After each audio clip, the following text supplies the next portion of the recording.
देश में uniform civil code UCC यानी कि समान नागरिक संहिता का मुद्दा गरमाया हुआ है। लेकिन आखिर क्यों देश में हो रही है यूनिफॉर्म सिविल कोड की चर्चा और क्या है यूसीसी, सब कुछ आपको बहुत ही आसान भाषा में बताएंगे। नमस्कार, आप देख रहे हैं जनभावना टाइम्स, आपके साथ मैं हूं अंकिता। कि यूनिफॉर्म सिविल कोड के नाम पर ऐसे लोगों को भड़काने का काम हो रहा है। आप मुझे बताइए, परिवार के एक सदस्य के लिए एक कानून हो, परिवार के दूसरे सदस्य के लिए दूसरा कानून हो, तो क्या वो घर चल पाएगा क्या?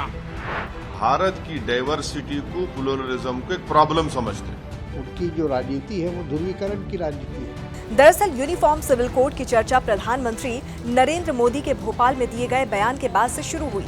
अब इसे लेकर एक बड़ी बहस छिड़ गई है। पीएम ने यूसीसी का विरोध करने वालों से सवाल किया था कि आखिर दोहरी व्यवस्था से देश कैसे चल सकता है। ऐसे लोगों को भड़काने का काम हो रहा है। पीएम मोदी ने यह भी कहा था कि संविधान में भी सभी नागरिकों के लिए समान अधिकार का जिक्र किया गया है। सुप्रीम कोर्ट ने भी समान नागरिक संहिता लागू किए जाने की बात कही है कि भारत के संविधान में भी नागरिकों के समान अधिकार की बात कही गई है। पीएम मोदी के इस बयान पर सियासी घमासान छिड़ चुका है, तो वहीं लॉ कमीशन ने यूनिफॉर्म सिविल कोड को लेकर प्रक्रिया शुरू कर दी है। कमीशन ने 15 जून 2023 से आम लोगों से इस मुद्दे पर राय मांगी है। इसके लिए लॉ कमीशन ने 15 जून से 30 दिन तक का समय रखा है। लेकिन कई विपक्षी पार्टियां इसका विरोध भी कर रही हैं, जबकि बीजेपी इसे देश भर में लागू करने के फेवर में है। लेकिन ऐसे में सवाल ये उठता है कि आखिर यूनिफॉर्म सिविल कोड है क्या और इसकी जरूरत क्यों पड़ी है और विपक्ष इसका विरोध क्यों कर रहा है। तो यूनिफॉर्म सिविल कोड का मतलब है कि हर धर्म, जाति, संप्रदाय, वर्ग के लिए पूरे देश में एक ही व्यवस्था हो, एक ही नियम हो। अब ग्राफिक्स के जरिए आपको समझाते हैं कि आखिर यूनिफॉर्म सिविल कोड क्या है। तो यूनिफॉर्म सिविल कोड को समान नागरिक संहिता के नाम से जाना जाता है, यानी कि पूरे देश और सभी धर्मों के लिए एक ही कानून। अभी तक हर धर्म का अपना अलग कानून है और वो उसी हिसाब से चलता भी है।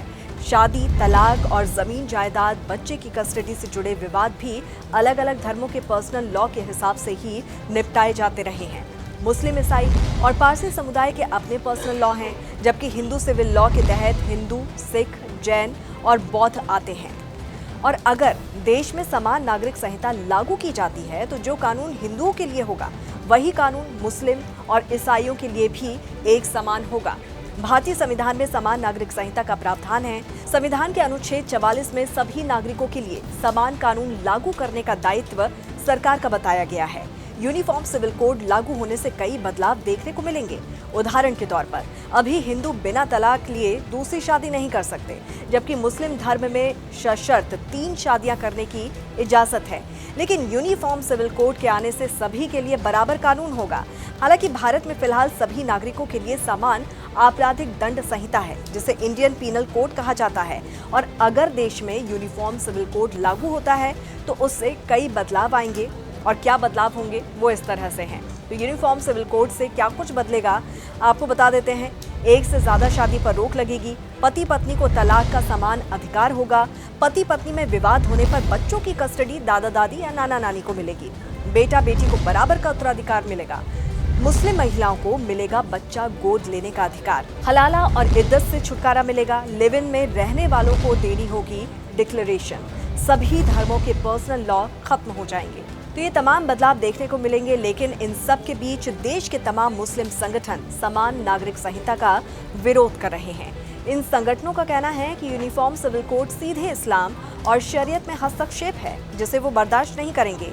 AIMIM के मुखिया असदुद्दीन ओवैसी का कहना है कि समान नागरिक संहिता के बहाने सरकार 2024 के लोकसभा चुनाव के लिए अभी से ध्रुवीकरण कर रही है। तो वहीं मुस्लिम पर्सनल लॉ बोर्ड का कहना है कि यूनिफॉर्म सिविल कोड को लाकर ये मुसलमानों पर हिंदू धर्म थोपने जैसा ही है और इसी वजह से मुस्लिम पर्सनल लॉ बोर्ड इस मामले पर एक बड़ी बैठक भी कर रहा है। बोर्ड इसको लेकर एक ड्राफ्ट तैयार कर रहा है और जिसे वो लॉ कमीशन को भेजेगा।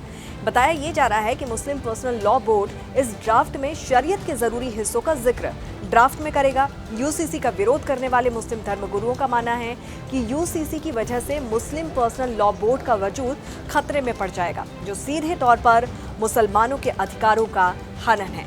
तो यूसीसी को लेकर आपकी क्या राय है? क्या ये लागू होना चाहिए या नहीं होना चाहिए? ये जरूर हमें कमेंट करके बताइए। जुड़े रहिए जनभावना टाइम्स के साथ। नमस्कार।